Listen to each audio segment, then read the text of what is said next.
want to be No. dealing with my mess. No. It's mine. I need to figure it out. Exactly. And ultimately, it's when you actually speak to them that they go, Jesus, why didn't you tell me sooner? Yeah. Well, I'm telling you now. So, and sometimes I was listening to Simon Sinek, who's a great speaker, but one of the things he said is sometimes it's not about fixing it.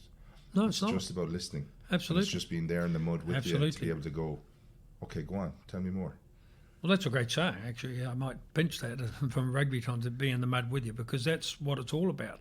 And I went back and studied to be a psychotherapist, and I'd studied psychology at university, and not for any reason but just for my own journey. And it's exactly about that. And often parents come to me and they say, what's the greatest skill when we're talking to teenagers or talking to siblings or family members that might be going through?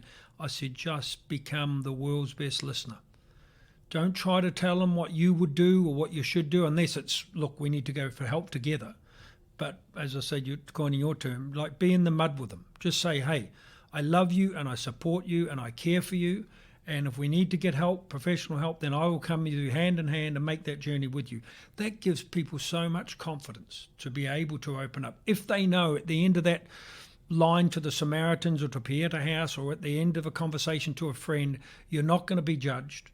You're going to be cared for, you're going to be held, and you're going to be embraced for your bravery or courageousness or whatever. Actually, I want to leave those terms behind. I don't want to be seen as brave. People say, oh, you're so brave talking about your mental health. I just want it to be more normal.